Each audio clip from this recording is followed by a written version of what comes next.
एक समय की बात है। नदी के किनारे एक विशाल जामुन का पेड़ अपनी शाखाएं फैलाए खड़ा था। उस पर रहता था एक बंदर, जिसका नाम था चंचल। चंचल बड़ा ही मिलनसार और दयालु था।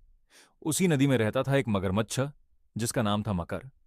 मकर और चंचल में गहरी दोस्ती थी। हर दिन चंचल पेड़ से मीठे मीठे जामुन तोड़ता और मकर को खिलाता। मकर कृतज्ञता से भर जाता। एक दिन मकर कुछ जामुन अपनी पत्नी मोहिनी के लिए ले गया। मोहिनी ने जामुन खाए और उसकी मिठास से मोहित हो गई। उसने मकर से कहा, जो रोज इतने मीठे फल खाता है उसका दिल कितना मीठा होगा। मुझे उस बंदर का दिल चाहिए। मकर चौंक गया। वह अपने दोस्त को धोखा नहीं देना चाहता था। उसने मोहिनी को समझाने की कोशिश की, पर वह अपनी जिद पर अड़ी रही। अंततः मकर पत्नी के दबाव में आ गया और उसने चंचल को धोखा देने की योजना बनाई। वह बंदर के पास गया और बोला, दोस्त, आज मेरी पत्नी ने तुम्हें दावत पर बुलाया है। वह तुमसे मिलना चाहती है और तुम्हें धन्यवाद देना चाहती है। क्या तुम मेरे साथ चलोगे? मेरी पीठ पर बैठ जाओ। चंचल खुश हो गया और बिना किसी संदेह के मकर की पीठ पर बैठ गया। जब वे नदी के बीच पहुंचे तो मकर ने सच बता दिया।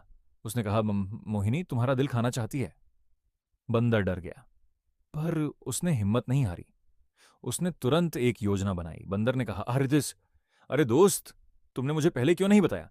मैं तो अपना दिल पेड़ पर ही छोड़ आया हूं, चलो वापस चलकर ले आते हैं। मकर मूर्ख था। उसने बंदर की बात मान ली और वापस पेड़ की ओर मुड़ गया। जैसे ही वे किनारे पहुंचे, बंदर उछलकर पेड़ पर चढ़ गया और एक सुरक्षित शाखा पर बैठ गया। उसने मकर की ओर देखा और गुस्से में कहा, मूर्ख!